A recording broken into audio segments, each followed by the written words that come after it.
ನನಗೆ ಈ ಬಸ್ಸಿದ 300 ರೂಪಾಯಿ ಆಡಿದೆ ಮುಂದೆ ಮೋಸ್ಕೊಂಡು ಹೋಯತ್ತೆ.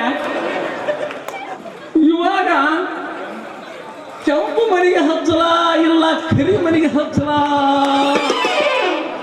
ಯಾವ ಮನೆಗೆ ಹಚ್ಚಬೇಕನ್ನೋದೇನು ಒಂದು ಗೊತ್ತಾಗವಲ್ದು ಇವತ್ತಿನಿಗೆ.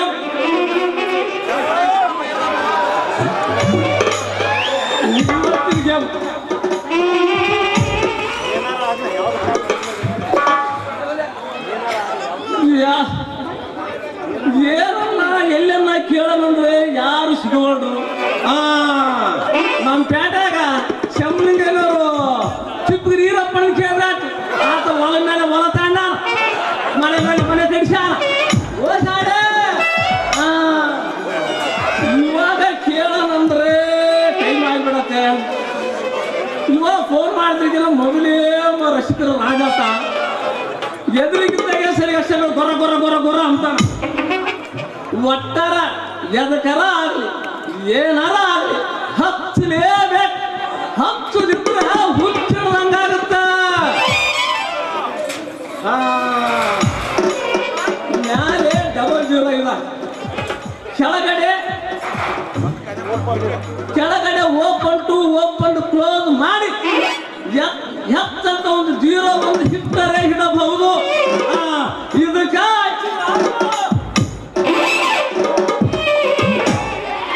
ಅಲ್ಲಿ ಹಚ್ಚಿದ್ರಾತು ಇಲ್ಲಿ ಹಚ್ಚಿದ್ರಾತು ಅಂತ ಅವಾಗ್ಲಿಂದ ಕೇಳಕ್ ನೀವು ಹೈಕೋಣ ನಿಂತಿಯಲ್ಲ. ಯಾರಿಗಾರ ಹಿಂಗ ಹಚ್ತೀನಿ ಅಂತಂದು ಹಾಯ್ಕೊಂತ ಹೋದ್ನಿ ಅಂದ್ರೆ ಮಚ್ಚಿ ತಗೊಂಡ್ ಹೊರದಾದ್ ನಿನ್ನ ನಿಚ್ಚಡೋದಿ ಅಲ್ಲ. ಸ್ವಚ್ಛವಾಗಿ ಮಾತಾಡ ನಿಮ್ಮ ನೀವು ಹೋರಿ ಮಾಡಿದಂಗ ಮಾಡಬೇಡ. ನೀವು ಸ್ವಲ್ಪ ಹಿಂದೆ ಹೋಗ್ರಿ. ನನಗೆ ಅರ್ಜೆಂಟ್ ಓಸಿ ಬರ್ಸ್ಕೊಂಡು ಬಂದ್ಮೇಲೆ ಆಮೇಲೆ ನೀವು ಎಷ್ಟು ಬೈಸ್ಕೊಂತೀರಿ. ಎಷ್ಟರ ನಾಚಿಕೆಟ್ಟು ನಿಂತಿ ಅಂತೀನಿ. ಯಾವ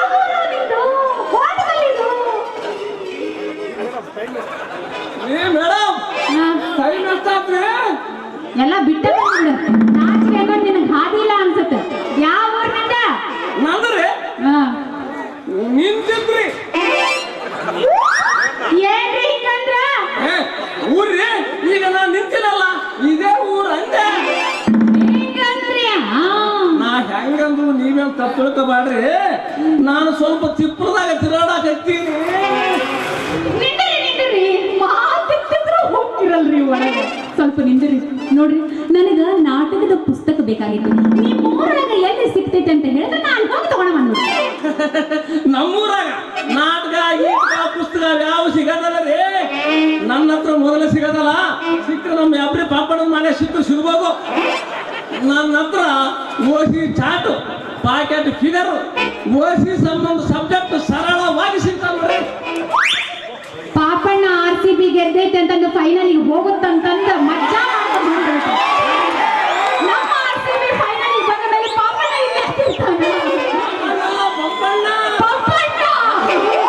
ಹೋಗ್ಲಿ ಬಿಡ. ಆದ್ರೆ ಆದ್ರೆ ಇದು ಸುದ್ದಿ ತಗೊಂಡ ನಾನು ಯಾಕೆ ಹೋಗ್ಲಿ?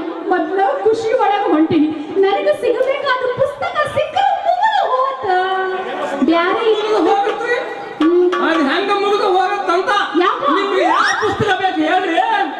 ನನ್ನ ಹತ್ರ 3 ಪುಸ್ತಕ ಅದಾವ. ನನಗ ಬೇಕಾಗಿದ್ದ ಪುಸ್ತಕ ಸಿಕ್ಕರೆ ನನಗೆ ಸಾಕು. ಆ ಪುಸ್ತಕ ನಿಮ್ಮ ಹತ್ರ ಇರಬೇಕಲ್ಲ. ಅಂತ ಪುಸ್ತಕ ಯಾವಿದಾವ ಅಂತಂದ್ರೆ ಹೇಳ್ರಿ. ಹಂಗಂದ್ರ ಬೇಕಂದ್ರೆ ನಿಮ್ಮ ಅಡ್ರೆಸ್ ನನಗೆ ಬೇಕಲ್ಲ. ಎಲ್ಲಿ ಅಂತ ಬರ್ಲಿ? ಪುಸ್ತಕದ ಹೆಸರು ಬಾಯಾಗಡವು. ಹೇಳ್ರಿ. ಓಸಿ ದ್ಯಾಸದಾಗ ಜಲ್ದಿ ಪಾಸ್ ಆಗುವುದು. ಪುರುಸತ್ತಿಗೆ ಇದ್ರೆ ದ್ಯಾಸ ಮಾಡಿಕೊಂಡು ಹೇಳ್ತೀನಿ. ಬಹುಶಃ ನನ್ನ ಹತ್ರ ಮರೆತು ಹೊಂಟಿಯವ್ವ ಎಚ್ಚರಿಕೆ ಇದು ಸ್ವಲ್ಪ ಸ್ವಲ್ಪ ನೆನಪದ. ನನಗೆ ಬೇಕಾಗಿರೋ ಅದ ಪುಸ್ತಕ ರೀ. ಅಯ್ಯಯ್ಯ ಮೊದಲ ಆ ಪುಸ್ತಕ ಕೊಟ್ಟು ಬಿಟ್ರ ನನಗೆ ದೊಡ್ಡ ಉಪಕಾರ ಬರ್ತೈತಿ. ಅದೇ ಅಂತ ದೊಡ್ಡ ಉಪಕಾರ ಬಿಡ್ರಿ. ಅವು ಮೂಲೆಗೆ ಬಿದ್ದು ಮುದ್ರಿ ಹೋಗಿದ್ದು. ನೀವಾದ್ರೆ ನೀಟಾಗಿಟ್ಟುಕಂತೀರಂತ ಹೇಳಿದೆ. ಒಟ್ಟ ನಾನು ನೋಡ್ರಿ 9 ಗಂಟೆಗೆ ಹೋಗಿ ಓಸಿ ಬರಿಸಿ ಬಂದು ಕೇಳಿ ಬಂದು ಬಿಡ್ತೀನಿ. ನೀವು ಊಟ ಮುಗಿಸ್ಕೊಂಡು 10 ಗಂಟೆಗೆ ಬಂದು ಪುಸ್ತಕ ಸೌಂಡ್ರಿ ಆದ್ರೆ ಎಲ್ಲ ಬರ್ಲಿ. ನಿಮ್ಮ ಅಡ್ರೆಸ್ ನನಗೆ ಗೊತ್ತಿಲ್ಲ. ಎಲ್ಲ ಬರ್ಲಿ ಹೇಳಿ ಹೋಗ್ರಿ, ಅಲ್ಲಿಗೆ ಬರ್ತೀನಿ. ಜಡಪ್ಪನ ಜೋಪಡಿ ಎಲ್ಲೈತೆ ಅಂತ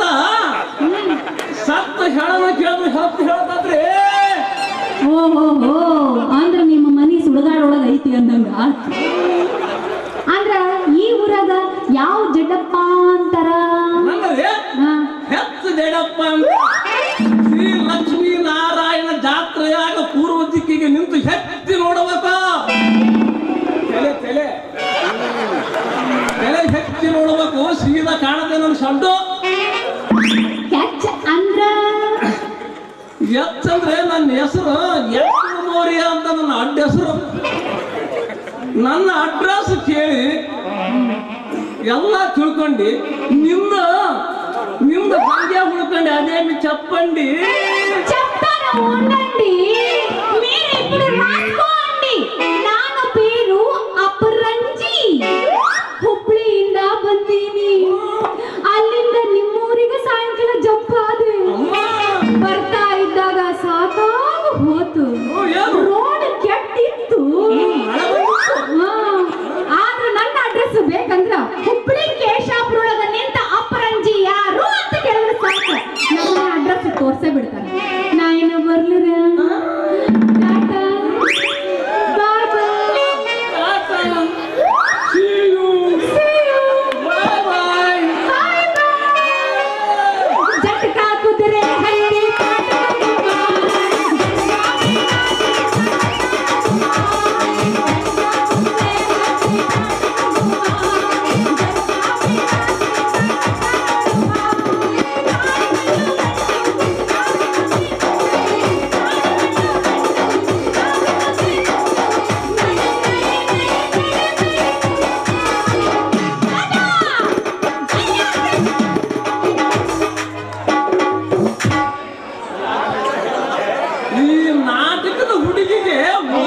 ಹತ್ತಿ ಕಲಿಸಿ ಮಕ್ಕಂಡಾಗ ಸುತ್ತ ನನ್ನ ದ್ಯಾಸದಾಗ ನಿದ್ದೆ ಹತ್ತಲಂಗ ಮಾಡಲತ್ರ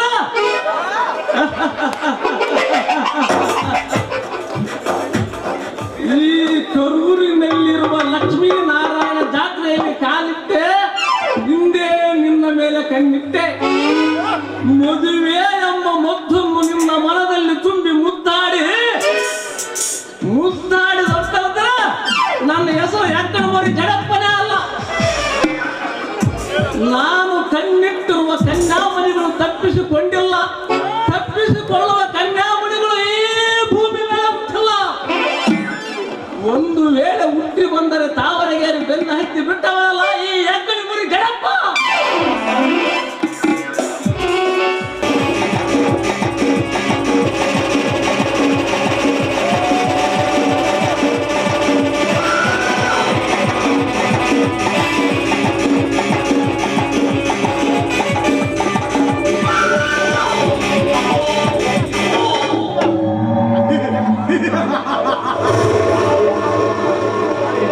ಪ್ರಾಯದ ಹೊಸ್ತಿಲಲ್ಲಿ ಪಾದಾರ್ಪಣೆ ಮಾಡಿದ ಶಶಿ ಸಿರಿ ಸೌಂದರ್ಯದ ನಿಧಿ ಒದಗಿ ಬದಿಗೆ ಬಂದಾಗ ಬಳಸುವುದು ಅನಿವಾರ್ಯ.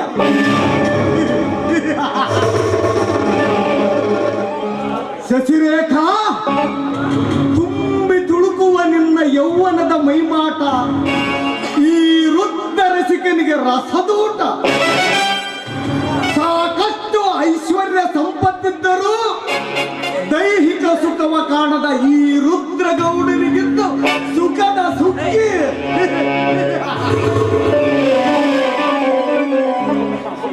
ಶಶಿ, ನಿನಗೆ ಮದುವೆ ಮಾಡುವ ತನಕ ನಿನ್ನೊಂದಿಗೆ ಮಜಾ ಮಾಡಲು ನನ್ನ ತನುವಿಗೆ ರಜಾ ನೀಡಲಾರೆನು. ಭದ್ರವಾದ ನಿನ್ನ ಪ್ರೇಮ ಮಂದಿರದಿ ಕೆಲ ಕಾಲ ನಿದ್ರಿಸಿ ಮುಂಬಾಳಿನ ಭವಿಷ್ಯತ್ತಿನ ಭದ್ರತೆಗಾಗಿ ಬೇರೆಯವರೊಂದಿಗೆ ವಿವಾಹ ಮಾಡಿ ನಿನ್ನ ಆದರ್ಶ ಬದುಕಿನಲ್ಲಿ ಮಾರ್ಗದರ್ಶಕನಾಗಿ ಈ ಅಂಧ ಸಮಾಜದೆದುರು ನನಗೆ ಕುಂದು ಬಾರದಂತೆ ನಡೆದು ನಾ ಹೊತ್ತ ಹೊಣೆಯನ್ನು ಕೊನೆಗಾಣಿಸಿ ತಂದೆ ತಾಯಿ ಸತ್ತರೂ ಈ ರುದ್ರಗೌಡನಂತಹ ಸೋದರ ಮಾವನಿರಬೇಕೆಂದು ಈ ಸಮಾಜ ನನ್ನನ್ನು ಕೊಂಡಾಡದಿದ್ದರೆ ಈ ನನ್ನ ಹೆಸರು ರುದ್ರಗೌಡನೇ ಅಲ್ಲ.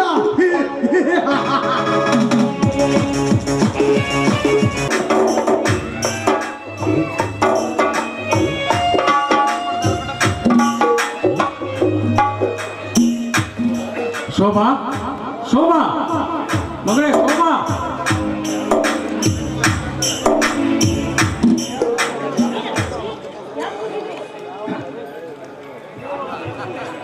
ಆನಂದ ಎಲ್ಲಿ ಹೋಗಿದ್ದಾನಮ್ಮ? ಹೊರಗಡೆ ಹೋಗಿದ್ದಾರೆ ಅಪ್ಪಾಜಿ. ಯಾಕಪ್ಪಾಜಿ? ರುದ್ರಗೌಡರ ಮನೆ ಕಳಿಸ್ಬೇಕಾಯ್ತಮ್ಮ, ಅದಕ್ಕಾಗಿ ಕೇಳಿ. ಶೋಭಾ, ಈ ಊರಲ್ಲಿ ವಾಸಿಸುವುದು ಬೇಡ ಬಂದಿಲ್ಲಮ್ಮ. ನಮಗೀಗ ರುದ್ರಗೌಡರು 5 ಲಕ್ಷ ರೂಪಾಯಿ ಹಣ ಕೊಡಲು ಬರೀ ಬಾಯಿ ಮಾತಿನಿಂದ ಒಪ್ಪಿಕೊಂಡಿದ್ದಾರೆ. ಯಾವ ಕರಾರು ಪತ್ರಕ್ಕೂ ಸಹಿ ಕೇಳಲಿಲ್ಲ, ಆಭರಣ ಒತ್ತಿದಂತೂ ಕೇಳಿಲ್ಲ. ಬರೀ ಬಾಯಿ ಮಾತಿನಿಂದ 5 ಲಕ್ಷ ಹಣ ಕೊಡಲು ಒಪ್ಪಿದ್ದಾರಮ್ಮ. ನೋಡಮ್ಮ ಶೋಭಾ ಮಗು, ಪ್ರೀತಿ, ವಿಶ್ವಾಸ, ಸಹಕಾರ, ಸಹಾನುಭೂತಿಗಳು ಪಟ್ಟಣದಲ್ಲಿ ಸಿಗುವುದಿಲ್ಲಮ್ಮ. ಈ ಊರಿನಲ್ಲಿ ವಾಸಿಸಬೇಕಾದ್ರೆ ನಮ್ಮ ನಡವಳಿಕೆಗಳು ಮುಖ್ಯವಮ್ಮ, ನಡವಳಿಕೆಗಳು ಮುಖ್ಯ. ಶೋಭಾ, ಆನಂದ ಯಾವಾಗ ಬರ್ತಾನೋ ಏನೋ, ನಾನೇ ರುದ್ರಗೌಡರ ಮನೆಗೆ ಹೋಗಿ ಬರ್ತೀನಮ್ಮ. ಅಯ್ಯೋ ಅಪ್ಪಾಜಿ, ಇನ್ನೊಂದು 5 ನಿಮಿಷ ಇದೆ. ಇಷ್ಟರಲ್ಲಿ ಬಂದರೂ ಬರಬಹುದು ಅಂತ ಕಾಣಿಸುತ್ತೆ. ಅಲ್ಲಮ್ಮ, ನನಗೆ ಈಗೇನು ಕೆಲಸ ಇದೆ ಇಲ್ಲಿ? ನಾನು ಹೋದ್ರೆ ನಿನ್ನ ಮದುವೆ ವಿಷಯ ಬಗ್ಗೆ ಏನೋ ಮಾತನಾಡುವುದೆಂದು ರುದ್ರಗೌಡರು ಹೇಳಿದ್ದಾರೆ. ಅದನ್ನು ವಿಚಾರ ಮಾಡಿಕೊಂಡು ಬಂದಂತಾಗುತ್ತದೆ. ನಾನಿನ್ನು ಬರ್ತೇನಮ್ಮ. 1 ನಿಮಿಷ ಇದೆ ಅಪ್ಪಾಜಿ. ನೋಡಿ ಅಪ್ಪಾಜಿ, ನಾನು ಒಪ್ಪಿಗೆ ಕೊಡುವ ತನಕ ದಯವಿಟ್ಟು ನೀವು ಅವರಿಗೆ ಮಾತು ಕೊಡಬೇಡಿ. ಯಾಕೆಂದ್ರೆ ಸದ್ಯದ ಸ್ಥಿತಿಯಲ್ಲಿ ನನಗೆ ಇಷ್ಟು ಬೇಗ ಮದುವೆ ಬೇಡ ಅಪ್ಪಾಜಿ. ಅನೇಕ ಕೂಡಿ ಬಂದರೆ ಅಡದವರಿಂದಲೂ ತಡೆಯಲು ಸಾಧ್ಯವಾಗದು. ನೋಡಿಯಪ್ಪ, ನಾಳೆ ರಾಖಿ ಹಬ್ಬ. ಅದಕ್ಕಾಗಿ ನೀವು ಹೊರಗಡೆಯಿಂದ ಬರಬೇಕಾದ್ರೆ ರಾಖಿಯನ್ನು ತೆಗೆದುಕೊಂಡು ಬರಲೇಬೇಕು. ಯಾಕಂದ್ರೆ ವಿಜಯನ ಎಲ್ಲಿದ್ರು ಕೂಡ ರಾಖಿ ಹಬ್ಬಕ್ಕೆ ಬಂದೇ ಬರ್ತಾರೆ. ಆಯ್ತಮ್ಮ, ಆಯ್ತು ತಾನೆ, ತೆಗೆದುಕೊಂಡು ಬರುತ್ತೇನೆ. ನೋಡಮ್ಮ ಶೋಭಾ, ಆನಂದ ಬಂದರೆ ಮನೆಯಲ್ಲಿರೋ ಕೇಳಮ್ಮ, ನಾನು ಇನ್ನು ಹೋಗಿ ಬರ್ತೇನೆ.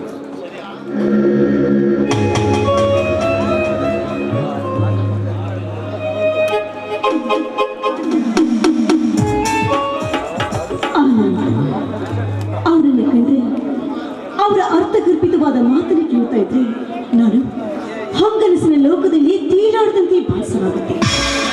ತಂದಿರುತ್ತದೆ ಅವರ ಮೇಲೆ ಅದೆಲ್ಲದ ಮಮತೆ, ಮಗನಿಗಿಂತ ಹೆಚ್ಚಿನ ಪ್ರೀತಿಯನ್ನು ತೋರಿಸ್ತಾರೆ. ಅವರು ಕೂಡ ವಿದ್ಯಾವಂತ, ರೂಪವಂತ, ಗುಣವಂತ, ಅಂಥ ಪುಣ್ಯವಂತನನ್ನು ಕೈ ಹಿಡಿಯುವ ಹೆಣ್ಣು ಎಲ್ಲಿದ್ದಾಳೋ, ಏನು ಮಾಡ್ತಾ ಇದ್ದಾಳೋ ನಾನು ಅಲ್ಲ. ಮನೆಯಲ್ಲಿ ಇಂಥ ಸುಂದರವಾದ ಗಂಡಿದ್ರು ಕೂಡ ನಾನ್ಯಾಕೆ ಅವರನ್ನು ಮದುವೆ ಆಗ್ಬಾರ್ದು? ನಾನು ಅವರನ್ನ ಬಯಸಿದ ನಿಜವಾದ್ರೆ ಅದು ತಪ್ಪ? ಚೀಚಿ, ಹಾಗಾಗೋದಕ್ಕೆ ಅದು ಹೇಗೆ ತನ್ನಿಸುತ್ತೆ? ಅವ್ರು ಇವತ್ತು ಮನೆಗೆ ಬೇಕು, ಮದುವೆ ವಿಷಯ ಬೇಡ, ನಾನೇ ಅವರ ಹತ್ರ ಪ್ರಸ್ತಾಪ ಮಾಡಿ ನೋಡ್ತೇನೆ. ನಾನೇ ಅವರನ್ನು ಮದುವೆಯಾದ ನನ್ನಂತ ಪುಣ್ಯವಂತೆ ಈ ಜಗತ್ತಿನಲ್ಲಿ ಬೇರಾರು.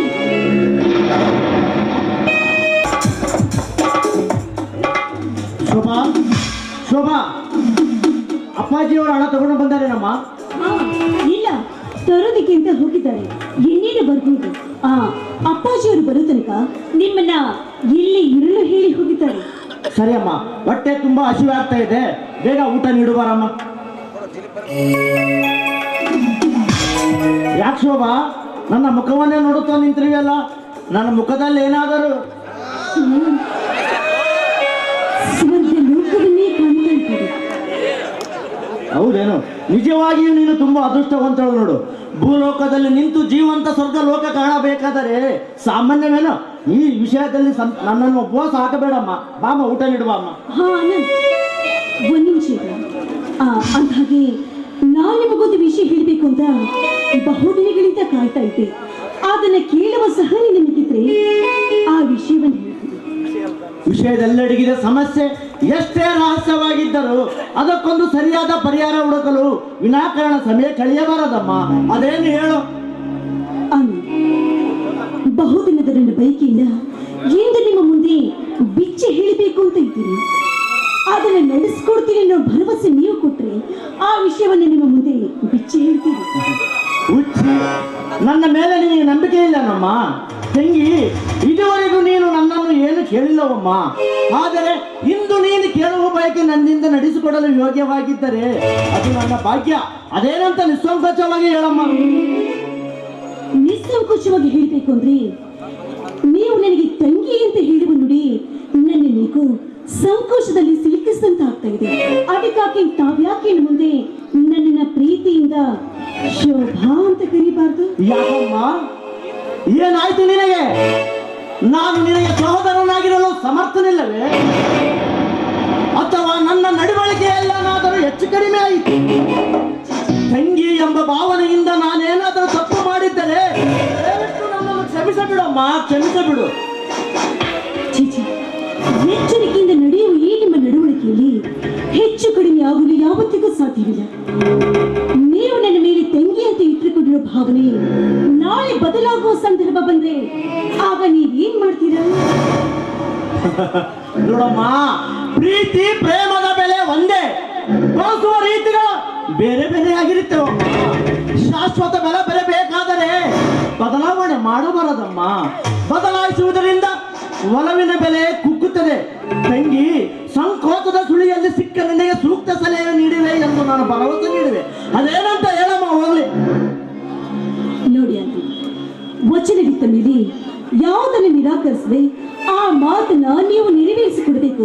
ಅದು ನಿಮ್ಮಿಂದ ನನಗೆ ಗೊತ್ತು, ಆ ಮಾತು ನಿಮ್ಮಿಂದ ನಡೆಸಿಕೊಡಲು ಸಾಧ್ಯವಿಲ್ಲ ಅಂತ. ಯಾಕಂದ್ರೆ ಅದಕ್ಕೆ ಈ ನಿಮ್ಮ ಮೌನವೇ ಸಾಕ್ಷಿ. ನೋಡಮ್ಮ, ನಿನ್ನ ಬಯಕೆ ನೀನು ಹಾಗೆ ತಿಳಿಸದೆ ಹಾಗೆ ಬಚ್ಚಿಟ್ಟುಕೊಂಡರೆ ಬಾಳಿನಲ್ಲಿ ನೀನು ಸುಖದಿಂದ ಬಹುದೂರ ಇರಬೇಕಾಗುತ್ತದೆ. ಅದಕ್ಕಾಗಿ ಮನದಲ್ಲಿಟ್ಟುಕೊಂಡು ಕೊರಗಬೇಡಮ್ಮ. ನಾನು ಅದನ್ನು ಖಂಡಿತವಾಗಿ ನಡೆಸಿಕೊಡುವೆ. ಹಾಗಾದ್ರೆ ನಾನು ಸುಖದಿಂದ ದೂರ ಇರಬಾರ್ದು ಅಂತ ನೀವು ಅಂದುಕೊಂಡಿದ್ದೀನಿ ನಿಜವಾದ್ರೆ ದಯವಿಟ್ಟು ತಾವು ನನ್ನ ತಂಗಿ ಅಂತ ತಿಳಿದುಕೊಳ್ಳದೆ ದೂರ ಮಾಡದೆ ನನ್ನ ನಿಮ್ಮ ಸತಿ ಅಂತ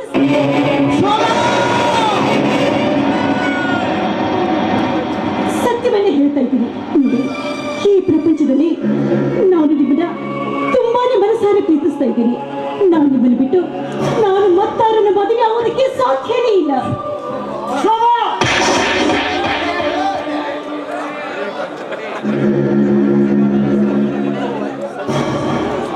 ಶೋಭಾ, ಸತ್ಯ ಧರ್ಮದಿಂದ ನನ್ನ ಸಾಗಿದ ನನ್ನ ಸಾತ್ವಿಕ ಜೀವನ ನಿನ್ನ ಸ್ವಾರ್ಥ ಬದುಕಿಯಾಗಿ ನನ್ನನ್ನು ಬಲಿ ತೆಗೆದುಕೊಳ್ಳುವೆ ಎಂದು ನಾನು ಊಹಿಸಿರಲಿಲ್ಲ.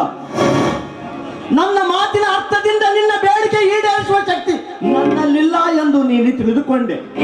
ಆದರೆ ಆ ನಿನ್ನ ಬೇಡಿಕೆ ತಿಳಿದುಕೊಳ್ಳಲಾಗದೆ ನನ್ನ ಅರಿವಿಗೆ ಆಸ್ಪದ ಕೊಡದ ವಚನ ಕೊಟ್ಟು ಹುಚ್ಚನಾದ ಶೋಭಾ, ಹುಚ್ಚನಾದ ಶೋಭಾ. ನಿನ್ನ ಅರಿವಿನ ಹೊರಗಲ್ಲಿಗೆ ನನ್ನ ಧರ್ಮವನ್ನು ತಿಕ್ಕಿ ಒಂದು ತೀರ್ಮಾನಕ್ಕೆ ಬಾರಮ್ಮ. ಅಲ್ಲ, ನನ್ನ ತೀರ್ಮಾನದಲ್ಲಿ ತಪ್ಪಾದ್ರೂ ಇದೆ. ನನ್ನಂತರಾತ್ಮದ ಆಳವನ್ನು ಅರಿಯದೆ ನೀವೇನೋ ನನ್ನನ್ನು ತಂಗಿ ಅಂತ ಸ್ವೀಕರಿಸಿದ್ದೀರಿ. ಅದೇ ನಾನು ಹಾಗಂದುಕೊಳ್ಬೇಕಲ್ಲ. ನಿಮ್ಮ ಕೈ ಹಿಡಿದುಕೊಳ್ಳಿ, ನನ್ನ ಬಾಳಿನ ಭಾಗ್ಯದ ಕಾಲ ಉಜ್ವಲಿಸುವಂತೆ ನನಗೆ ಭಾಸವಾಗ್ತಾ ಇದೆ. ನಿಮ್ಮ ಮೇಲೆ ನಾನು ಸಾಕಷ್ಟು ಆಸೆಗಳನ್ನು ಇಟ್ಕೊಂಡಿದ್ದೀನಿ. ಆದರೆ ದಯವಿಟ್ಟು ನನ್ನ ಆಸೆಯಿಂದ ನಿರಾಶೆಯನ್ನು ಮಾಡಬೇಡಿ, ಆನಂದ್ ಮಾಡಬೇಡಿ. ದುರಾಸೆಯ ಬಲಿಯಾದ ನಿನಗೆ ನಿಜವಾದ ನಿರಾಸೆಯಿಂದ ಬದುಕನ್ನು ಕಟ್ಟಿಕೊಳ್ಳಲು ಅವಕಾಶ ಮಾಡಿಕೊಡ್ಬೇಕು. ನೋಡು ಶೋಭಾ, ನಿಜವಾಗಿಯೂ ನನ್ನ ಮೇಲೆ ನಿನಗೆ ಪ್ರೀತಿ ಇದ್ದರೆ ಈ ಸಮಾಜದಲ್ಲಿ ಶ್ರೇಷ್ಠತೆಯಿಂದ ಬಾಳಲಿ ಎಂದು ನೀನು ಆಶಿಸುವೆ. ಆದರೆ ಮಗನ ಸ್ಥಾನ ನೀಡಿದ ಆ ಮಹಾತ್ಮನಿಗೆ ನಾನು ಸದಾ ಮಗನಾಗಿರಲು ಅವಕಾಶ ಮಾಡಿಕೊಡಮ್ಮ. ಈ ಒಳ ಹುಟ್ಟಿದ ಮಗನಂತೆ ತಿಳಿದು ಜೋಪಾನ ಮಾಡಿದ ಆ ದೇವರಿಗೆ ನಾನು ದ್ರೋಹವೆಸಗಲಾರ ತಂಗಿ, ದ್ರೋಹವೆಸಗಲಾರೆ. ದ್ರೋಹವೆಸುವುದಕ್ಕೆ ನೀವೇ ನನಗೆ ಮೋಸ ಮಾಡಿಲ್ಲ, ನನ್ನನ್ನ ಬಲಾತ್ಕಾರ ಕೂಡ ಮಾಡಿಲ್ಲ. ಆಮೇಲೆ ನಾನೇ ನಿಮ್ಮ ಹತ್ರ ಮನ ಬಿಚ್ಚಿ ಹೇಳ್ತಾ ಇದ್ದೀನಿ, ದಯವಿಟ್ಟು ನನ್ನ ಆಸೆಯನ್ನ ನಿರಾಸೆ ಮಾಡಬೇಡಿ. ದಯವಿಟ್ಟು ನಿನ್ನ ಮಾತನ್ನು ಕೇಳಿ. ಆಗ ಗುರುಪತ್ನಿಯ ಆಸೆಯನ್ನು ಈಡೇರಿಸಲು ಹೋದ ಚಂದ್ರ ಋಷಿಯ ಶಾಪಕ್ಕೆ ಬಲಿಯಾಗಿ ತನ್ನ 14 ಕಲೆಗಳನ್ನು ಕಳೆದುಕೊಂಡು ಕಳಹೀನನಾಗಿ ನಿಲ್ಲವೇನಮ್ಮ. ಶೋಭಾ, ತಂದೆ ತಾಯಿ ಅಣ್ಣ ತಂಗಿರದ ಈ ಪರದೇಶಿಯನ್ನು ಪಾಲನ ಮಾಡಿದ ಆ ಪಾಲಕನೇ ನಿಜವಾದ ತಂದೆ ತಾಯಿ. ನೀವೇ ನನಗೆ ಅಣ್ಣ ತಂಗಿರಿರುವಾಗ ನಿನ್ನ ದಾಂಪತ್ಯ ಜೀವನ ಸುಖ ಸಂಭ್ರಮವನ್ನು ನೋಡಬೇಕು ಎಂಬ ನನಗಿಲ್ಲವೇನಮ್ಮ. ತಂಗಿ, ನಿನ್ನ ಮಕ್ಕಳಿಂದ ಮಾವ ಎಂದು ಅನಿಸಿಕೊಳ್ಳಬೇಕಾದ ನಾನು ನಿನಗೆ ಜನ್ಮ ನೀಡಿದ ತಂದೆ ನನ್ನಿಂದ ಮಾವ ಎಂದು ಅನಿಸಿಕೊಳ್ಳಬೇಕೇನಮ್ಮ. ನೀನೇ ಹೇಳು. ಅಚಲವಾದ ನಿರ್ಧಾರಕ್ಕೆ ಬಗ್ಗೆ ನಿಲುಕದ ಯೋಚನೆಯನ್ನ ಯಾವುದೇ ಕಾರಣಕ್ಕೂ ಮಾಡಬೇಡಿ. ದಯವಿಟ್ಟು ನನ್ನ ಮಾತನ್ನು ಕೇಳಿ. ನೀವು ಒಪ್ಪಿಗೆ ಕೊಟ್ಟಿದ್ದು ನಿಜವಾದ್ರೆ ನನ್ನ ತಂದೆಯವರ ಹತ್ರ ನಾನು ಮಾತಾಡ್ತೀನಿ. ಇಬ್ರು ಮದುವೆಯಾಗಿ ಜೀವನದುದ್ದಕ್ಕೂ ಆದರ್ಶ ದಂಪತಿಗಳಾಗಿ ಜೀವನ ಸಾಗಿಸುವಂತೆ.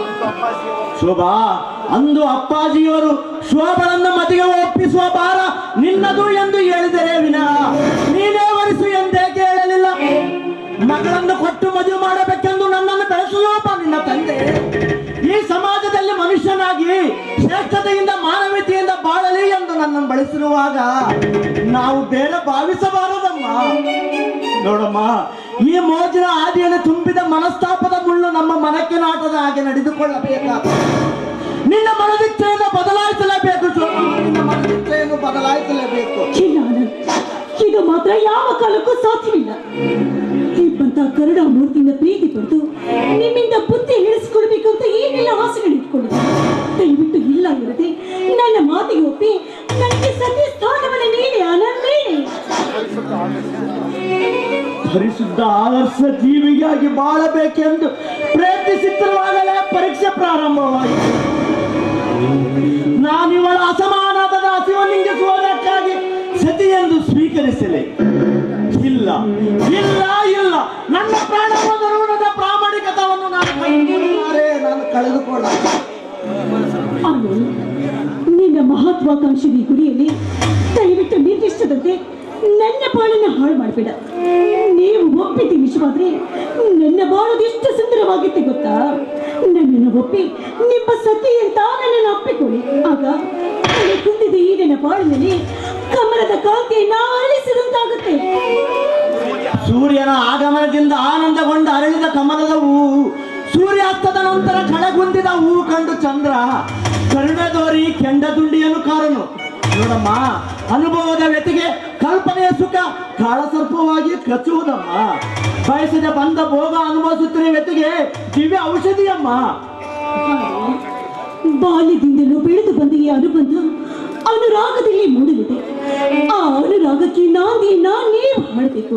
ಅಂದರೆ ನಾನು ನಿಮ್ಮನ್ನ ಮನಸ್ಸಾರಿ ಇಷ್ಟಪಟ್ಟ ಮೇಲೆ ನೀವು ಬೇರೆ ಯಾರನ್ನಾದ್ರೂ ಮದುವೆ ಆಗುತ್ತೆ ಹೇಳ್ತಾ ಇದ್ದೀರಲ್ಲ, ಅಂತ ಕೆಲಸ ಮಾಡಿದ ನಿಜವಾದ್ರೆ ಇದಕ್ಕೆ ನನ್ನ ಮನಸ್ಸಾದ್ರೂ ಒಪ್ಪೋದಕ್ಕೆ ಸಾಧ್ಯನಾ? ಇಲ್ಲ ಆನಂದ್, ಇದು ಯಾವ ಕಾಲಕ್ಕೂ ಸಾಧ್ಯವಿಲ್ಲ. ಶೋಭಾ, ಒಡ ಹುಟ್ಟಿದವಳು ಮಾತ್ರ ಸಹೋದರಿ ಎಂದು ತಿಳಿದ ಈ ಸಮಾಜಕ್ಕೆ ನಾನು ನಿನ್ನನ್ನು ಸಹೋದರಿ ಎಂದು ಸ್ವೀಕರಿಸಿ ಆದರ್ಶ ಅಣ್ಣ ತಂಗಿಯರಾಗಿ ಬಾಳಿ ನೀತಿಯ ನಿದರ್ಶನವನ್ನೇ ನೀಡಬೇಕೆಂಬುದೇ ನನ್ನ ಆಸೆ ತಂಗಿ. ನಿನ್ನ ಮನದಾಳದಲ್ಲೇ ನನಗರಿವಾಗದಂತಹ ಬಯಕೆ ಇಟ್ಟುಕೊಂಡು ನನ್ನನ್ನು ಧರ್ಮ ಸಂಕಟಕ್ಕೆ ಸಿಲುಗಿಸಿ ನೀನು ಸಂತೋಷ ಪಡುವಯ್ಯ? ಹೇಳು ಶೋಭಾ, ನೀನು ಹೇಳು. ಇಲ್ಲ ಆನಂದ್, ಇಲ್ಲ. ಅಂದು ಅಣ್ಣ ಅಪ್ಪಂದವರ ಪ್ರೀತಿ ವಾತ್ಸಲ್ಯದಿಂದ ದೂರಾಗಬೇಕೆಂದಿರುವೆನಮ್ಮ. ನೀನು ದೈವಕ್ಕೆ ದೂರವಾದ್ರೆ ನನಗಾವ ಪ್ರೀತಿಯು ಬೇಕಾಗಿದೆ. ನಮ್ಮಿಬ್ಬರ ಈ ಸಂಬಂಧಕ್ಕೆ ಈ ಸಮಾಜ ಒಪ್ಪಿಗೆ ಕೊಡದೇ ಇದ್ರೆ ಚಿಂತೆ ಇಲ್ಲ. ನನ್ನ ಜೀವನದಲ್ಲಿ ಎಂಥ ಕಷ್ಟ ನಷ್ಟಗಳು ಬಂದರೂ ಕೂಡ ಅದನ್ನೆಲ್ಲ ಎದುರಿಸೋದಕ್ಕೆ ನಾನು ಸಿದ್ಧಳಾಗಿ ನಿಂತಿದ್ದೀನಿ. ಪ್ರಾಯದ ಪ್ರಾರಂಭದಲ್ಲಿ ರಸಿಕತೆಯ ರುಚಿಯಾಗಿ ಅಕ್ಷತೆಯ ಆಶೀರ್ವಾದ ಮರೆತರೆ ಬದುಕಿನ ರಕ್ಷತೆ ಭದ್ರವಾಗದು ಶೋಭಾ. ಕಷ್ಟ ಬಂದಾಹ ಸಹಿಸುವ ಶಕ್ತಿ ಇರಬೇಕೇ ಹೊರತು ಸಹಿಸುವೆ ಎಂದು ಅದನ್ನು ಬರಮಾಡಿಕೊಳ್ಳುವ ಸಾಹಸವಿರಬಾರದಮ್ಮ. ಇಲ್ಲ, ನನ್ನ ತನು ಮನಾಗಿ ಬೀಳುವ ನಿಮ್ಮ ಸೇವೆಗಾಗಿ ನಾನು ಸೀಮಿತವಾಗಿಟ್ಟಿದ್ದೀನಿ. ದಯವಿಟ್ಟು ಇಲ್ಲ ಅನ್ನದೆ ನನ್ನಿಂದ ದೂರ ಮಾಡಬೇಡಿ. ನಿಮಗೆ ಕೈ ಮುಗಿದು ಬೇಡಿಕೊಳ್ತೀನಿ.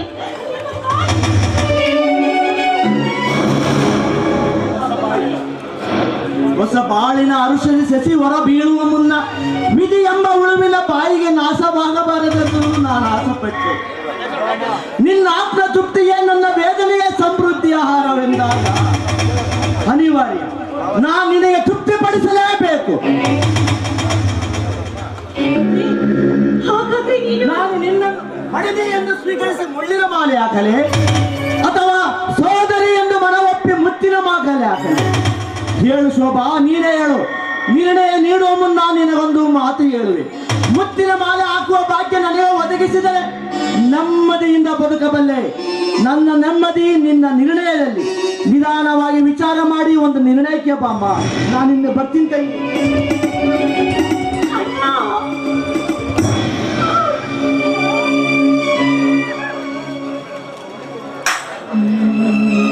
ಅಣ್ಣ ಎಲ್ಲಿಗೆ ಹೋಗ್ತಾ ಇದೆಯಣ್ಣ? ಬಿಡ, ಎಲ್ಲಿಗೂ ಹೋಗ್ಬಿಡ. ಮುತ್ತಿನ ಮಾಲೆ ಹಿಡಿಯಬೇಕಾದ ಈ ನಿನ್ನ ಕೈಗಳಿಗೆ ನಾನು ಮುಳ್ಳಿನ ಮಾಲೆಯನ್ನು ಹಿಡಿಸಲಿ. ಅದಕ್ಕೆ ನನ್ನ ಮನಸ್ಸು ಒಪ್ಪೋದಿಲ್ಲ. ಅದು ನನಗೆ ಶೋಭೆ ಕೂಡ ತರಲಾರ್ದು. ನನಗೆ ಚೆನ್ನಾಗಿ ಗೊತ್ತು. ಇಲ್ಲದ ಯೋಚನೆ ಮಾಡದೆ ವಿವೇಕವನ್ನು ಕಳೆದುಕೊಂಡು ಅವಿವೇಕಿಯಂತೆ ನಾನು ಏನೇನೋ ಮಾತಾಡ್ಬಿಟ್ಟೆ. ದಯವಿಟ್ಟು ಈ ಪಾಪೆನ ಕ್ಷಮಿಸ್ಬಿಡೋಣ, ಕ್ಷಮಿಸ್ಬಿಡು. ತಂಗಿ, ಕ್ಷಮೆ ಕೇಳುವಂತ ಕೀಳು ವರ್ತನೆ ನೀನೇನು ಮಾಡಿಲ್ಲವಮ್ಮ. ನಿನ್ನ ಬೇಡಿಕೆಯಿಂದ ನನಗೆ ಯಾವ ನೋವು ಆಗಿಲ್ಲವಮ್ಮ. ನಿನ್ನ ನಿರಾಳವಾದ ಆತ್ಮದಲ್ಲಿ ನನ್ನ ಆದರ್ಶದ ಬದುಕನ್ನು ಬೆರೆಸಿ ನೆಮ್ಮದಿ ದಿವ್ಯ ಜ್ಯೋತಿಯನ್ನೇ ಬೆಳೆಸಿದ ತಂಗಿ. ಅಣ್ಣ ಎಂದು ಕರೆದು ನಿನ್ನ ಅಮೃತವಾಣಿ ನನ್ನ ರಕ್ತದ ಅಣುವಣವನ್ನೆಲ್ಲ ಬೆರೆತು ಉಲ್ಲಾಸ ಉನ್ಮಾನದಿಂದ ನನ್ನನ್ನು ನಾನೇ ಮರೆತು ತಂಗಿ, ನನ್ನನ್ನು ನಾನೇ ಮರೆತೆ ತಂಗಿ. ಯಾಕಮ್ಮ ಕಣ್ಣಲ್ಲಿ ನೀರು? ನನ್ನಿಂದ ನಿನಗೇನಾದರೂ? ಇಲ್ಲಣ್ಣ, ಇಲ್ಲ, ಇದು ಕಣ್ಣೀರಿಲ್ಲ, ಸಂತೋಷದ ಪನ್ನೀರೋಣ. ಕೊನೆಗೂ ಈ ಹೆಣ್ಣಿನ ಬಾಯಲ್ಲಿ ನನಗೆ ಅಣ್ಣನಾಗಿ ಬಂದು ನನಗೆ ತಂಗಿ ಸ್ಥಾನವನ್ನು ನೀಡಿ ನನ್ನ ನಾನೇನು ಸಮರ್ಥನಾಗಿ ಮಾಡಿಬಿಟ್ಟೇನ, ಸಮರ್ಥನಾಗಿ ಮಾಡಿಬಿಟ್ಟೆ. ನೋಡಿದೆಯಾ ತಂಗಿ ಪರಿವರ್ತನೆಯ ಫಲವನ್ನು? ಇದಕ್ಕಿಂತ ಮುಂಚೆ ದುಃಖದ ಹಸಿರುವಾಗಿದ್ದ ಇವೇ ಹನಿಗಳು ಆನಂದ ಬಾಷ್ಪಗಳಾಗಿ ಸಂತಸ ಸೂಸುತ್ತವೆ. ಅರಿವಿನಲ್ಲೂ ಅದ್ಭುತ ಶಕ್ತಿ ಅಡಕವಾಗಿದೆ ಅಮ್ಮ.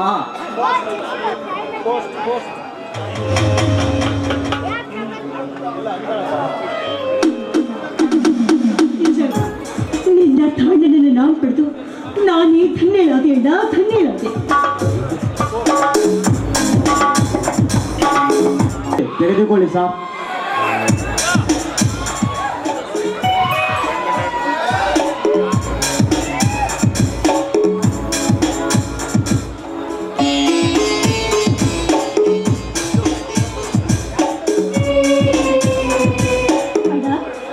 ಯಾರಿಂದ ಬಂದಿದೆ ಪತ್ರ? ಡಾಕ್ಟರ್ ವಿಜಯಕುಮಾರ್ ಇಂದ ಅಮ್ಮ. ಇದೇ ಗ್ರಾಮಕ್ಕೆ ಡಾಕ್ಟರ್ ಆಗಿ ಅಪಾಯಿಂಟ್ಮೆಂಟ್ ಆಗಿ ಬರಲಿದ್ದಾನೆ. ಹಿಂದೆ ಬರುವುದಾಗಿ ಬರೆದಿದ್ದಾನೆ. ಅವನ ಸ್ವಾಗತಕ್ಕಾಗಿ ನಾನು ಸ್ಟೇಷನ್ಗೆ ಹೋಗುತ್ತೇನೆ. ಅಪ್ಪಾಜಿಯವರು ಬಂದ ತಕ್ಷಣ ಈ ವಿಷಯ ಅವರಿಗೆ ತಿಳಿಸಿಬಿಡಮ್ಮ. ಅಯ್ಯೋ ಅಣ್ಣ, ಒಂದು ನಿಮಿಷ ಇರು. ಎಷ್ಟೊತ್ತಿನವರೆಗೂ ಹಸಿವಾಗಿದೆ ಅಂತ ಹೇಳ್ತಾ ಇದ್ದೆ, ಹಾಗೆ ಹೋಗ್ತಾ ಇದೆಯಲ್ಲ, ಸ್ವಲ್ಪ ಊಟವನ್ನಾದ್ರೂ ಮಾಡ್ಕೊಂಡು ಹೋಗು. ತಂಗಿ, ಸಂತಸದ ಸುದ್ದಿ ಕೇಳಿದಾಗ ಹಸಿದ ಹೊಟ್ಟೆ ಅಮೃತ ತಟ್ಟೆ ಕಂಡರೂ ಮುಟ್ಟಲಾರದಮ್ಮ. ಕುರುಡನಿಗೆ ಕಣ್ಣು ಬಂದಾಗ ಕೋಲನ್ನು ನೋಡಲಾರ, ಮೂಕನಿಗೆ ಮಾತು ಬಂದಾಗ ಕೇಕೆ ಹಾಕಲಾರನು ತಂಗಿ. ಹಾಗೆ ಅತ್ಯಾನಂದವಾದಾಗ ಆತ್ಮೀಯನನ್ನು ಬಿಟ್ಟು ಊಟ ಮಾಡಲು ನಾನು ಒಪ್ಪದಮ್ಮ. ನಾನು ವಿಜಯನನ್ನು ಕರೆದುಕೊಂಡ ಬಂದ ಮೇಲೆ ನಾನು ಊಟ ಮಾಡುತ್ತೇನೆ. ನಾನು ಇನ್ನು ಬರ್ತೀನಿ ತಂಗಿ.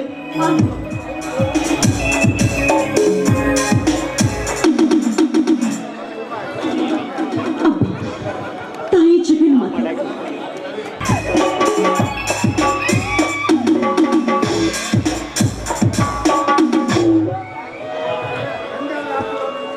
ತಂದೆಯವರ ಆಶೀರ್ವಾದದಿಂದ ದಯಾಮಯನಾದ ಶ್ರೀ ಲಕ್ಷ್ಮೀನಾರಾಯಣ ಕೃಪಾ ಕಟಾಕ್ಷದಿಂದ ನಾನಿಂದು ಸರ್ಕಾರಿ ವೈದ್ಯನಾಗಿ ಈ ಗ್ರಾಮದ ರೋಗಿಯ ಸೇವೆ ಮಾಡಲು ಅವಕಾಶ ಮಾಡಿಕೊಟ್ಟಿದ್ದಾರೆ. ಈ ಹಳ್ಳಿಯನ್ನು ಬಿಟ್ಟೋಗಲು ಎಳ್ಳಷ್ಟು ಮನಸ್ಸಿಲ್ಲದ ನನ್ನ ತಂದೆ ಆಸೆಯು ಕೊನೆಗೂ ನಿರಾಸೆಯಾಗಲಿಲ್ಲ. ಮಾತಾ ಪಿತರ ಪ್ರೀತಿ ವಾತ್ಸಲ್ಯವನ್ನರಿಯದ ಆನಂದ ನಮ್ಮೆಲ್ಲರ ಮಧುರ ಬಾಂಧವ್ಯದಲ್ಲಿ ಬಂದಿಯಾಗಿದ್ದಾನೆ. ಅವನಿಗೆ ನಮ್ಮ ಸಂಬಂಧವಿಂದು ರಕ್ತ ಸಂಬಂಧದತ್ತ ನಡೆದಿದೆ. ಅವನಿಗೆ ನಮ್ಮಗಳ ವಿನಃ ಮತ್ತಾರು ಆಶ್ರಯದಾತರಿಲ್ಲ. ಅವನನ್ನು ಜೀವನದುದ್ದಕ್ಕೂ ಸುಖಕರವಾಗಿ ನೋಡಿಕೊಳ್ಳಬೇಕಾಗಿರುವುದು ನಮ್ಮಗಳ ಕರ್ತವ್ಯ.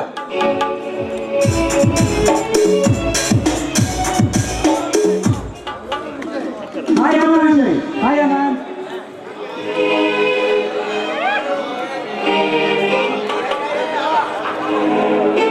ನಿನ್ನ ಸ್ವಾಗತಕ್ಕಾಗಿ ಸ್ಟೇಷನ್ಗೆ ಬರಲಿದ್ದೆ. ಮಧ್ಯದಲ್ಲಿ ನಿನ್ನ ಆಗಮನ ಕಂಡು ತುಂಬಾ ಸಂತೋಷವಾಯಿತು ನೋಡು ವಿಜಯ್. ನನಗೆ ಗೊತ್ತು ಆನಂದ್, ನೀನು ನನ್ನ ಸ್ವಾಗತಕ್ಕಾಗಿ ಬಂದೇ ಬರುವೆ ಎಂದು. ಮತ್ತೇನು, ಮನೆಯಲ್ಲಿ ಎಲ್ಲರೂ ಚೆನ್ನಾಗಿದ್ದಾರೆ ತಾನೆ? ಚೆನ್ನಾಗಿ ಇದ್ದಾರೆ ವಿಜಯ್. ಆದರೆ ನಿನ್ನಿಂದ ಬಂದ ಪತ್ರ ನನ್ನ ಕೈ ಸೇರಿದಾಗ ಗುರುಗಳು ಮನೆಯಲ್ಲಿ ಇದ್ದಿಲ್ಲ ನೋಡು ವಿಜಯ್. ಓಹೋ, ಹಾಗಾದರೆ ಈ ವಿಷಯ ಅಪ್ಪಾಜಿಯವರಿಗೆ ತಿಳಿಸಿಲ್ವೇನು? ಶೋಭಾ ಈ ಯಾರ ತಿಳಿಸಿರಬೇಕು. ನೋಡಿ ವಿಜಯ್, ಸಮಾಜದ ಪ್ರತಿಷ್ಠಾವಂತ ವ್ಯಕ್ತಿಗಳಲ್ಲಿ ನೀನು ಒಬ್ಬ. ಯಾವ ಕಾಲಕ್ಕೂ ಸ್ವಾರ್ಥ ಸುಖಕ್ಕಾಗಲಿ ಅಧಿಕಾರದ ದಾಹದಿಂದಾಗಲಿ ನಿನ್ನ ನಿಜವಾದ ಜೀವನವನ್ನು ಮರೆತು ನಡೆದುಕೊಳ್ಳಬೇಡ ವಿಜಯ್. ಆನಂದ್, ನಿನಗೆ ನನ್ನ ಬಗ್ಗೆ ಅನುಮಾನವೇ? ಹಾಗಲ್ಲ ವಿಜಯ್, ಆದರೆ ಅಹಂಕಾರ ಎಂಬ ಭೂತವು ಅಧಿಕಾರವನ್ನು ಹಾಳು ಮಾಡುವ ವಿಷಜಂತು ಎಂದು ಹೇಳಿ ಎಚ್ಚರಿಸಿದ್ದೇನೆಯೇ ಹೊರತು ಬೇರಾವ ದೃಷ್ಟಿಯಿಂದಲೂ ಅಲ್ಲ ವಿಜಯ್. ಆನಂದ್, ಉತ್ತಮ ವೈದ್ಯನಾಗಿ ಉನ್ನತ ಕೀರ್ತಿಗೆ ಪಾತ್ರನಾಗಿ ನಿಸ್ವಾರ್ಥ ಸೇವೆಯಿಂದ ರೋಗಿಗಳ ಸೇವೆ ಮಾಡುತ್ತೇನೆ. ಇದಕ್ಕೆ ನಮ್ಮಿಬ್ಬರ ಪವಿತ್ರ ಸ್ನೇಹವೇ ಸಾಕ್ಷಿ. ನಿನ್ನಂತಹ ಸ್ನೇಹಿತನನ್ನು ಪಡೆದಿದ್ದು ನಿಜವಾಗಿಯೂ ನನ್ನ ಅದೃಷ್ಟ ನೋಡು ವಿಜಯ್. ನಾನು ಅಷ್ಟೇ ಆನಂದ್, ಈ ಜಗದ ಜೀವಿಗಳಲ್ಲಿ ಯಾರನ್ನಾದರೂ ಬಿಟ್ಟು ಬದುಕಬಲ್ಲೆ, ಆದರೆ ನಿನ್ನನ್ನಾಗಲಿ ಬಿಟ್ಟು ಬದುಕಲು ನನ್ನಿಂದಾಗದು. ಈ ಪವಿತ್ರ ಬಾಂಧವ್ಯ ಜೀವನದುದ್ದಕ್ಕೂ ಹೀಗೆ ಇರಲೆಂದು ಆ ಭಗವಂತನಲ್ಲಿ ಪ್ರಾರ್ಥಿಸುತ್ತೇನೆ. ಆಗಲಿ ವಿಜಯ್, ಇವತ್ತೇನೋ ರಾಖಿ ಹಬ್ಬಿದೆ ಅಂತೆ. ಶೋಭಾ ಮನೆಯಲ್ಲಿ ಕಾಯ್ತಾ ಕುಳಿತಿದ್ದಾಳೆ. ಬೇಗ ಹೋಗೋಣ ನಡೆ ವಿಜಯ್. ಹಾ, ನಡೆಯ.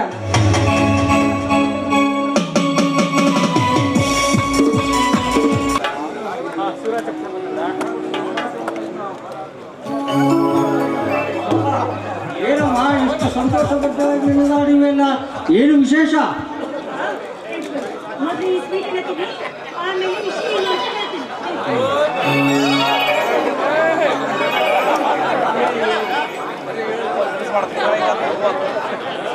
ಮಾಡಮ್ಮ ಶೋಭಾ.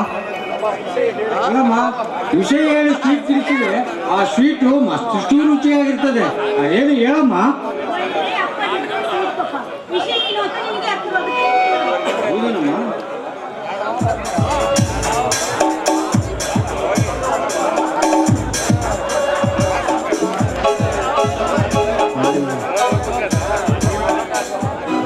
ದೇವ, ನನ್ನ ವಿಶ್ರಾಂತಿ ಸೇವೆ ಕಂಡು ನನ್ನ ಮಗನಿಗೆ ಸರ್ಕಾರಿ ಉದ್ಯೋಗವನ್ನು ದಯಪಾಲಿಸಿದೆ ಯಾಕಂದ್ರೆ. ಶೋಭಾ, ಈ ವಿಷಯ ಸಂತೋಷದ ಸಿಹಿ ಜೊತೆಗೆ ಆ ಶಾರದಾಂಬೆಯ ಪ್ರಸಾದವನ್ನು ಕೊಡಮ್ಮ.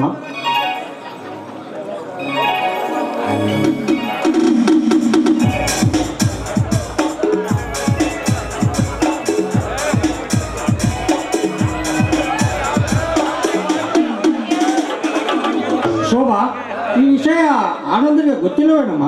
ಅಪ್ಪಾಜಿ, ಮೊದಲಿಗೆ ಈ ತಾವರು ಬಂದು ಆನಂದ ನನ್ನ ಕೈಯಲ್ಲಿ ಸಿಯಿತು. ಆಮೇಲೆ ಅಣ್ಣ ಬರೋ ವಿಷಯವನ್ನು ಕೇಳಿ ಆದಷ್ಟು ಬೇಗನೆ ಕರೆದುಕೊಂಡು ಬರ್ತೀನಿ ಅಂತ ಸ್ಟೇಷನ್ಗೆ ಓಡೋಡಿ ಹೋಗ್ಬಿಟ್ಟ. ಶೋಭಾ, ಅವನು ಬಂದ ತಕ್ಷಣ ಊಟಕ್ಕೆ ಬಡಿಸಬಾರದಾಗಿತ್ತೇನಮ್ಮ. ಏಕೆ ಅಡಿಗೆ ರೆಡಿಯಾಗಿರ್ಲಿಲ್ಲವೇನಮ್ಮ? ಅಡುಗೆ ರೆಡಿ ಆಗಿತ್ತಪ್ಪ, ಆದ್ರೆ ನಾನ್ ಮಾಡಿದ ಅಡುಗೆ ಅವರಿಗೆ ಹಿಡಿಸ್ತಿಲ್ಲ. ಅದಕ್ಕೆ ನಾನು ಅವರಿಗೆ ಹೇಳ್ತೀನಿ, ಬೇರೆ ಅಡುಗೆಯನ್ನು ಮಾಡ್ತೀನಿ, ಊಟ ಮಾಡಿಕೊಂಡು ಹೋಗಿ ಅಂತ. ಆದ್ರೆ ಅಣ್ಣ ಬರ್ತಾ ಇದ್ದೀನಿ ಅನ್ನೋ ಸಂತೋಷದಲ್ಲಿ ಹಾಗೆ ಹೋಗ್ಬಿಟ್ರು. ಆಯ್ತಮ್ಮ, ಈಗಂತೂ ಅಡಿಗೆ ರೆಡಿ ಆಗಿದೆಯಲ್ಲ, ನಡಿಯಮ್ಮ ಊಟ ಮಾಡೋಣ. ನೋಡಿಯಪ್ಪ, ನಾನಂತ್ರ ಈಗ ಊಟ ಮಾಡೋದಿಲ್ಲ. ಅಣ್ಣ ಹತ್ರ ಬಂದ ನಂತರ ನಾನಂತ್ರ ಅವ್ರ ಜೊತೆನೆ ಊಟ ಮಾಡ್ತೀನಿ. ನಡೀರಿ, ನಿಮಗೆ ಹಸಿವೆ ಆಗಿರ್ಬೋದು, ನೀವು ಮೊದಲು ಊಟ ಮಾಡಿದ್ರಿ ಅಂತ. ಅಲ್ಲಮ್ಮ, ನಿಮ್ಮೆಲ್ಲರನ್ನು ಬಿಟ್ಟು ನಾನೊಬ್ಬನೇ ಹೇಗೆ ಊಟ ಮಾಡಲಿ? ನಾನು ಸಹ ಅವರೆಲ್ಲರ ಜೊತೆಯಲ್ಲೇ ಊಟ ಮಾಡುತ್ತೇನೆ. ಯಾಕೆ ಹೇಳಿದ್ದಲ್ಲಮ್ಮ, ತೆಗೆದುಕೊಂಡು ಬಂದಿದ್ದೆ, ತಗೊಂಡ್ಕೊಳ್ಳೋಣ. ತುಂಬಾನೇ ಚೆನ್ನಾಗಿದೆಯಪ್ಪ. ಹಾ ಅಪ್ಪ, ಅಂದ ಹಾಗೆ ನೀವು ಗೌಡ್ರ ಮನೆಗೆ ಹೋಗಿದ್ರಲ್ಲ, ಹೋದ ವಿಷಯ ಏನಾಯ್ತು ಅಂತ ಗೊತ್ತಾಗ್ಲೇ ಇಲ್ಲ. ಏನಮ್ಮ, ಮದುವೆ ವಿಷಯ ಬಗ್ಗೆ ಮಾತನಾಡಿದರೆ ಉದಾಸೀನರಾಗುವ ನೀನು ಇಂದು ಉತ್ಸಾಹಭರಿತರಾಗಿ ವಿಚಾರಿಸುವಂದ ಮೇಲೆ ನನಗೇಕೋ ಆಶ್ಚರ್ಯವಾಗ್ತಾ ಇದೆ. ಹೋಗಪ್ಪ, ನೀವೇನೇನೋ ಹೇಳ್ತೀರಾ. ನೋಡಿಯಪ್ಪ, ಎಷ್ಟು ದಿವಸ ಮದುವೆ ಬೇಡ ಬೇಡ ಅಂತ ನಾನೇ ಹೇಳ್ತಾ ಇದ್ದೆ, ಆದ್ರೆ ಈಗ ಹೇಳ್ತಾ ಇದ್ದೀನಿ. ನಿಮ್ಮ ಇಷ್ಟ ರೀ, ನನ್ನ ಇಷ್ಟ. ಅರ್ಥವಾಯ್ತು ಬಿಡಮ್ಮ, ಅರ್ಥವಾಯ್ತು. ಇದೆಲ್ಲ ಆನಂದನ ಬೋಧನೆ. ಅದಕ್ಕಾಗಿಯೇ ನಿನ್ನನ್ನು ಮದುವೆಗೆ ಒಪ್ಸಲು ಅವನಿಗೆ ಹೇಳಿದ್ದು.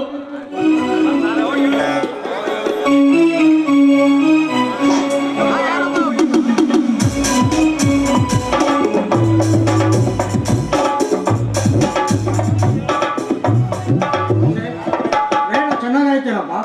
ಚೆನ್ನಾಗಿ ಆಯ್ತು ಅಪ್ಪಾಜಿ. ಮಗು, ಕರ್ತವ್ಯ ನಿಷ್ಠನಾಗಿ ಎತ್ತವರಿಗೆ ಸತ್ಪುತ್ರನಾಗಿ ಬಾಳಪ್ಪ. ಅಪ್ಪ, ನೀನು ಅಣ್ಣಂದನಿಗೆ ಪ್ರಸಾದವನ್ನು ಕೊಟ್ಟು ಈ ಸಾಮಾನುಗಳನ್ನು ಒಳಗೊಯ್ದಿಡಮ್ಮ. ಆಗ್ಲಿಯಪ್ಪ. ಅಡ್ಡ ಬನ್ನಿ ಅಡ್ಡ, ಇಂದು ರಾಖಿ ಹಬ್ಬ. ಈ ನಿಮ್ಮ ಪ್ರೀತಿಯ ತಂಗಿ ಈ ನಿಮ್ಮ ಕೈಗಳಿಗೆ ರಾಖಿಯನ್ನು ಕಟ್ಟಿ ಸಿಹಿಯನ್ನು ತಿನ್ನಿಸ್ತಾಳೆ. ಬನ್ನಿ ಕುಳಿತುಕೊಳ್ಳಿ.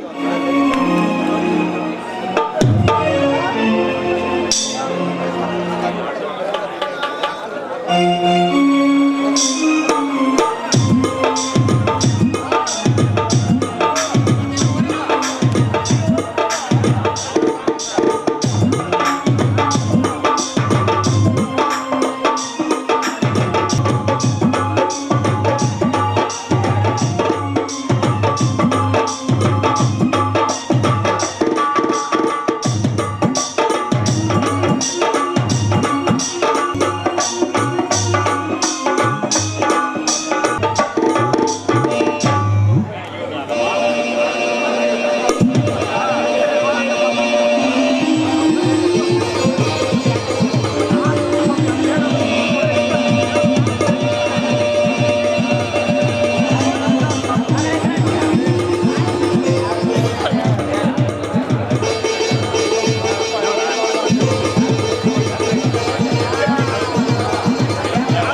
ವಿಜಯ್,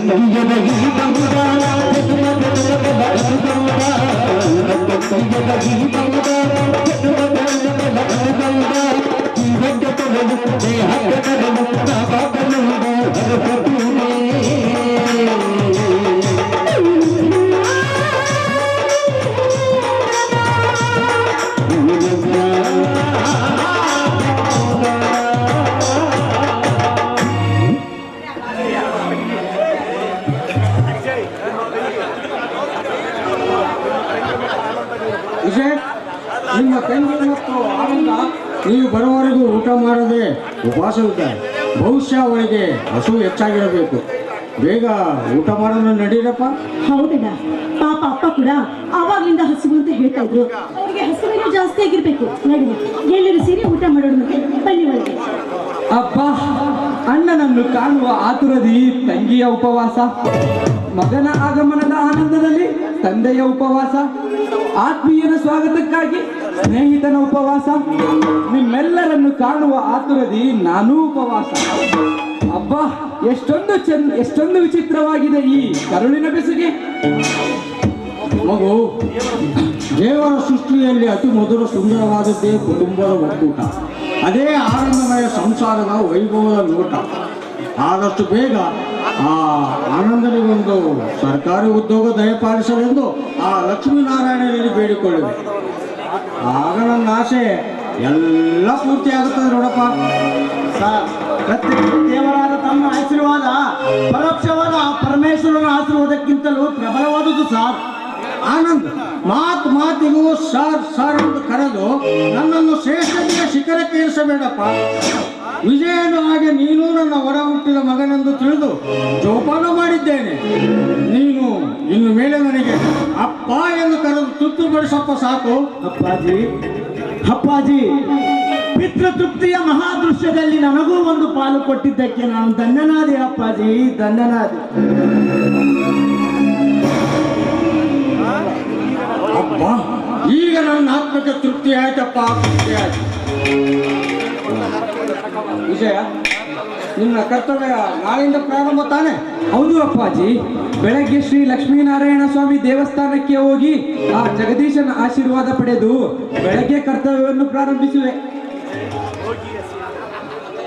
ವಿಜಯ್, ರೋಗಿಯೇ ಸೇವೆಯೇ ದೇವರ ಸೇವೆ ಎಂದು ತಿಳಿದು ದೀನ ದಲಿತರನ್ನು ರಕ್ಷಣೆ ಮಾಡಿ ಪ್ರಗತಿ ಶಿಖರ ತಲುಪಬೇಕು ನೋಡು ನೀನು. ಪ್ರಗತಿ ಶಿಖರವನ್ನು ಹತ್ತಬೇಕಾದ್ರೆ ಪ್ರಜ್ಞೆ ಮೆಟ್ಟಿಲನ್ನ ಮೆಟ್ಟಿದಾಗಲೇ ಅದನ್ನು ಮುಟ್ಟಲು ಸಾಧ್ಯ. ಅದಕ್ಕಾಗಿ ಹೇಳಿಲ್ವೇನಮ್ಮ, ವ್ಯಕ್ತಿತ್ವದ ಬೆಳವಣಿಗೆಯಲ್ಲಿ ಕೌಟುಂಬಿಕ ಪಾತ್ರ ಪ್ರಮುಖವಾದದ್ದು ಎಂದು. ದೈವ ಭಕ್ತಿಯೊಂದು ಉಳಿದು ದುರಾಭಿಮಾನದಿಂದ ನಡೆದ ಮನೆತನಗಳು ಮಣ್ಣು ಪಾಲಾಗಿ ಹೋಗಿವೆ ಅಲ್ಲಮ್ಮ. ಅರ್ಥಗರ್ಭಿತವಾದ ನಿಮ್ಮ ವಾದ ವೇದವಾಕ್ಯಗಳಾಗಿವೆ. ವೇದವಾದಗಳ ನಾದವೇ ಸಂಸಾರದ ವಾದ್ಯಗಳು. ಈ ಶುದ್ಧ ಶ್ರುತಿಗೆ ತಮ್ಮ ಮಾರ್ಗದರ್ಶನ ಅಪ್ಪಾಜಿ. ನೀವೇ ಹೇಳಿಕೊಟ್ಟ ಪಾಠ ಆದರ್ಶದ ಪೀಠ ಅಪ್ಪ.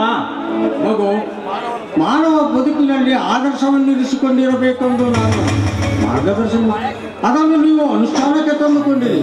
ಅದೇ ನಿಮ್ಮ ಉತ್ತಮ ಜೀವನಕ್ಕೆ ಮಾರ್ಗದರ್ಶನ. ವಿಜಯ್, ಇನ್ನೊಂದು ವಿಷಯ. ಏನು ಅಪ್ಪಾಜಿ? ನಿಮ್ಮ ತಂಗಿಯ ಅದೃಷ್ಟ ತುಂಬಾ ಚೆನ್ನಾಗಿದೆಯಪ್ಪ. ರುದ್ರಗೌಡರು ಅವರ ಅಳಿಯ ಶೇಖರನಿಗೆ ನಮ್ಮ ಸೋಮಳನ್ನು ಕನ್ಯಾದಾನವನ್ನು ಕೇಳಿದ್ದಾರೆ. ನೀವು ಒಪ್ಪುವುದಾದರೆ ಅವರ ಸಂಬಂಧ ಬೆಳೆಸುವೆ.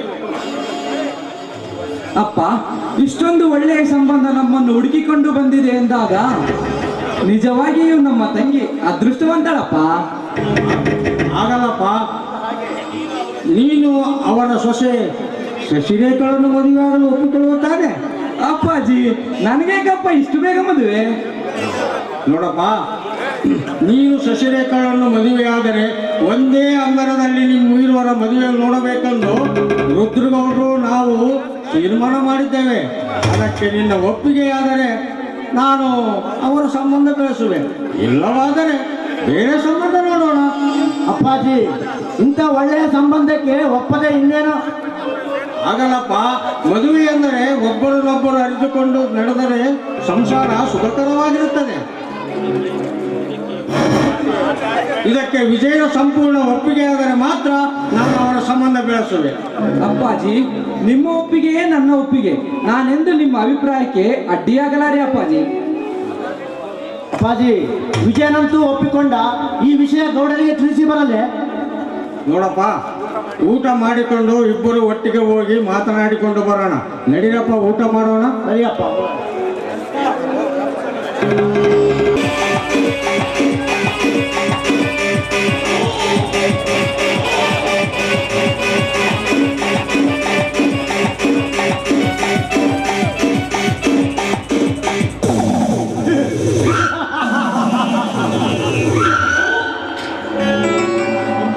ಬಹುದಿನದ ನನ್ನ ಬಯಕೆ ಬಲು ಸುಲಭವಾಗಿ ನೆರವೇರುತ್ತದೆ ಎಂದು ನಾನು ನಿರೀಕ್ಷಿರಲಿಲ್ಲ.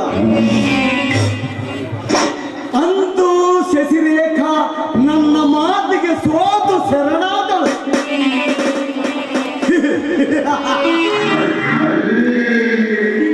ಶಶಿ, ನಿನಗೆ ಮದುವೆ ಮಾಡುವ ತನಕ ನಿನ್ನೊಂದಿಗೆ ಮಜಾ ಮಾಡಲು ನನ್ನ ತನುವಿಗೆ ರಜಾ ನೀಡಲಾರೆನು.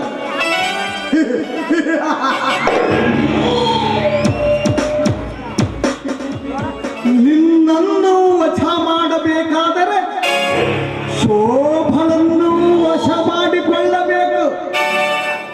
ಮನೆ ಬಿಟ್ಟು ಹೊರಗೆ ಬರಲಾದ ಆ ಮಲ್ಲಿಗೆ ನನ್ನ ಅರಮನೆಗೆ ಕರೆಸಬೇಕಾದರೆ ಶೇಖರನ ಕೈಯಿಂದ ಅವಳ ಕೊರಳಿಗೆ ಮಾಂಗಲ್ಯ ಕಟ್ಟಿಸಿ ಹೆಸರಿಗೆ ಮಾತ್ರ ಯಜಮಾನನ್ನಾಗಿ ಮಾಡಿಕೊಂಡು ಅವಳ ನಿಜವಾದ ಯೌವನ ಸೌಂದರ್ಯವನ್ನು ನನ್ನ ಆತ್ಮತೃಪ್ತಿಯಲ್ಲಿ ಜಮಾ ಮಾಡಿಕೊಂಡು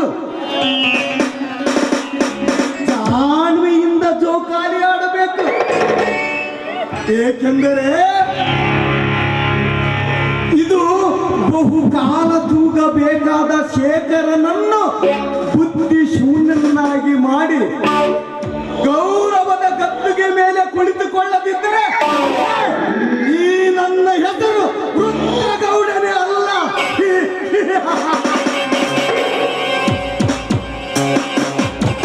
ನಿಜ ಅನಿಸ್ತು. ಇನ್ನು ಮೇಲೆ ನಾ ಮದುವೆ ಅಂತ ಮರ್ಗೋದ್ ಬಿಟ್ಟು ಯಾವ್ದಾರು ಒಂದು ಹುಡುಗಿ ಸಿಕ್ಕಾಗ ಮಜಾ ಮಾಡದ ಬೇಸ್ ಅನಿಸ್ತದ. ಆಮೇಲೆ ನಾವೆಲ್ಲಂದ್ರು ಕೈ ಕಾಲು ಹಿಡ್ಕೊಂಡು ಕುಳಿತಾಗ ಕಟ್ರ ತಾಳಿ ಅಂತ ಅಲ್ಲ, ಆ ಗಯ್ಯಾಳಿ ಅಪ್ರಂದಿ ವಯ್ಯಾರ ಕಂಡಾಗ ನಾ ಅಂದುಕೊಂಡೆ ಇದು ಒಂದವರ ಕಾಲರ ಹೆಣ್ಣಲ್ಲ ಅಂತ. ಆದ್ರೆ ಏನ್ ಮಾಡೋದು ಗೊತ್ತಿಲ್ಲದ ನನಗ ಆ ರತಿನ ಸತಿನ ಮಾಡ್ಕೋಬೇಕಂತ 1 ಲಕ್ಷ ರೂಪಾಯಿ ಸಾಲ ಮಾಡಿ ಸರ ತಂದೆ. ಆದ್ರೆ ಈಗ ಅದೇ ಸರನ್ನು ಒತ್ತಿಟ್ಟು ಸೆರೆ ಕುಡಿಯುವಂಗ ಆಯ್ತಲ್ರಿ ಈ ಸುಕುಮಾರನ ಅವತಾರ. ಇದನ್ನ ಕೇಳಿದ್ರೆ ಮುಂದೆ ಕುಂತವ್ರು ನೀವ ಹೋಗ್ತೀರಿ. ಹಿಂಗದ ನೋಡ್ರಿ ಈ ಸುಕುಮಾರನ ಸೀತಾರ.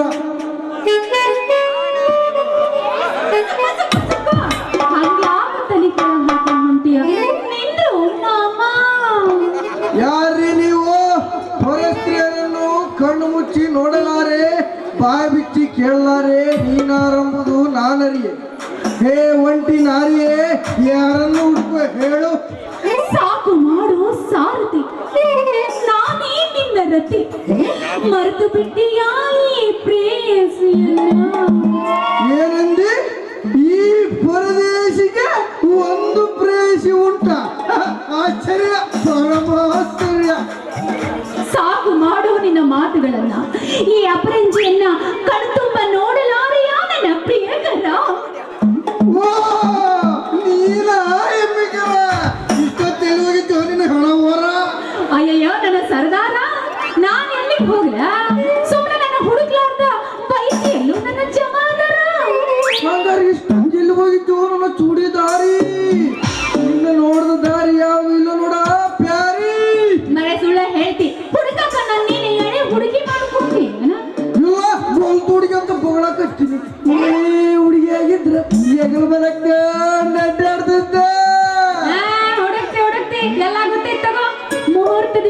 ಏನಾತಂತ ಹೇಳು ನನ್ನ ಸರ್ದಾರ.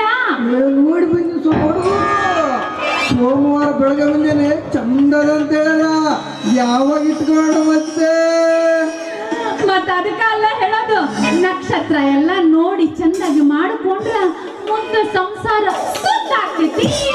ಬಾಬಾ ನಂದಂತೂ ನಟ್ಟಗೈತಂತ ಹೇಳ್ಬಿಟ್ಟಾರ. ಕಾಸು ಹೆಚ್ಚು ಕಡಿಮೆ ಅವ್ರಿಗೆ ಹೆಂಗಾಕೋದು ಏನೋ ಮುಗಿಸ್ಬಿಟ್ರ ತಡಿ. ಹಂಗಾರ ನಿಂದ ನೆಟ್ಟಗ ಇರ್ತದ. ಏನಂದಿ? ಮುಹೂರ್ತ ನಡಿ. ಹೌದಾ? ಹಂಗಾರ ಸೋಮವಾರ ತನ ತಡಿ. ಅಲ್ಲಿ ಬಿಟ್ಟು ಒಂದು ಹೋಗಿ ಕಾಯಕತ್ತೀನೋ.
Bahad